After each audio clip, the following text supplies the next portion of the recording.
is your cosmic weather report for the week of February 14th through February 20th. Hi, I'm Heather, and I am going to start with the astrology. And I'm Cody, and when she's done, I'm going to dive into all the human design and gene key transits. And first of all, we just want to say Happy Valentine's Day! Happy Valentine's! Will you be our Valentine? Really? We actually love Love Day. Well, I do. Do you love love? I love let's Day. be honest. I love love.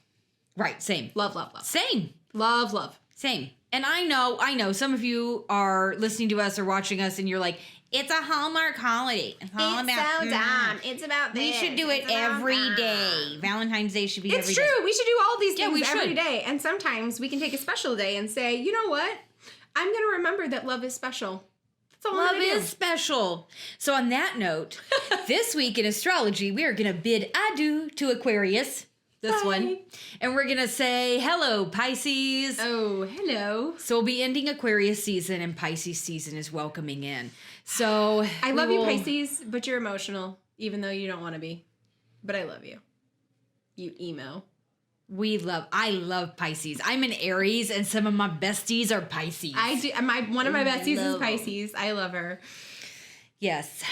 So Pisces season, emotions, right, guys?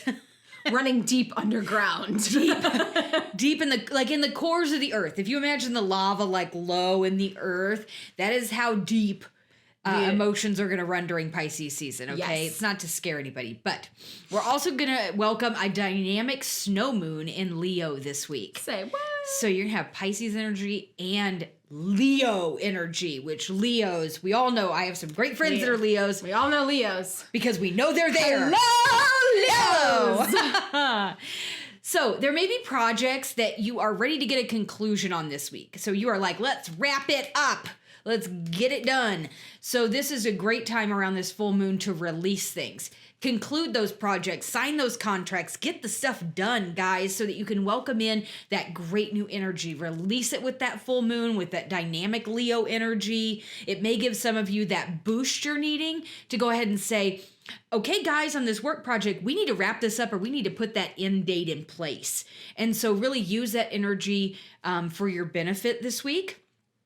You can do a release ceremony to get the energy flowing with the full moon. It's a great full moon to put out a pitcher of water, make your moon water. Oh, yeah. If you're like us. If you are like us, weird witchy girls. And we've also been in this whole cycle of we're looking at the shadows in 1 month and then we're moving into another part and we're kind of getting ready for projects, forward momentum. We know spring's coming. Well, Pisces gets going, and what's going to happen is we also invite in again magic and dreams and imagination, and we haven't had a lot of that over the last few weeks. So it's going to feel really great to get that magical, sensual energy back in from Pisces. Very playful, very fun. Yeah. So how can you invite play back into the equation? Woo!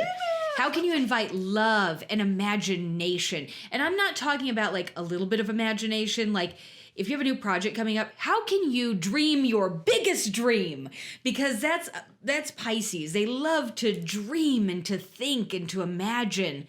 And our whole thing is we may dream it and we may imagine it, but we really have the energy right now to start acting on that.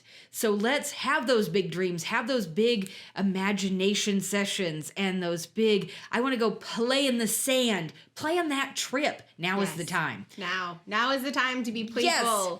Well, really, every time is the time to be playful. But. Right. All right, so I'll dive into the gene keys and the human design. So February 13th through the 18th, so a little bit before today on through the week, we are actually in the gate 30.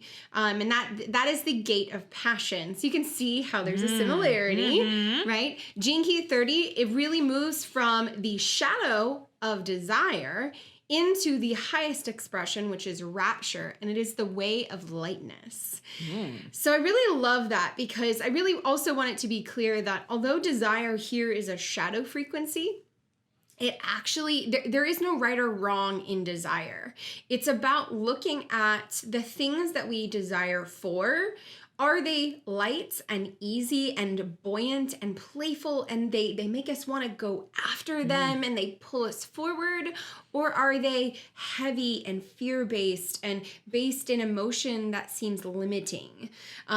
Desiring for more money so that you aren't scarce in your finances versus desiring to start a new business because you want to impact the community is a very different way of bringing in money. And it's going to come, one comes from lightness, one comes from that place of heaviness and fear. So really, really wanting to make sure that we're check in with your passion and your drive for life. What does bring you passion? What lights you up? Really thinking about that word light, right? Are you really following what lights you up? What is light for you? Are you burnt out? Are you exhausted? Really here, I really want to bring forward a quote that I absolutely love, which is light is right.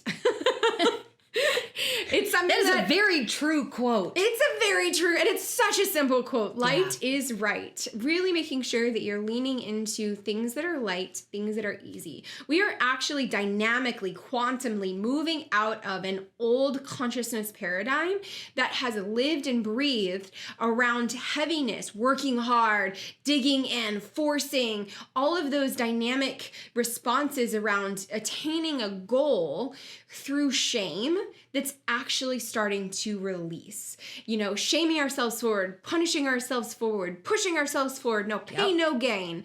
And to some degree, there are moments where it is important to understand you can still work hard, but it can still feel light. You can still put in an amazing day's work. I know Heather and I definitely have. Absolutely. And loved it, but at the end of the day, we're exhausted, right? Right. But it's different between it feeling like a boulder sitting on your chest while you're like, I just gotta get through this work project. Forcing and pushing. To where you're doing something where you get home and you're like, oh, wow, that was a great day.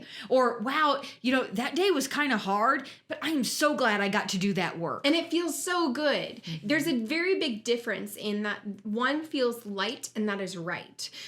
If something feels heavy, it's not. It's not correct for you. So really checking in with your energy, with your body, and really what might sustain you towards your dreams. Because there also is a component of, sometimes in that old paradigm of the pushing and forcing, it meant that we tried to push and force that goal to make it happen quicker and do better and be sooner and all of these things that are from that hunger desire, rather than a desire to allow it to unfold and allow it to blossom at its own pace.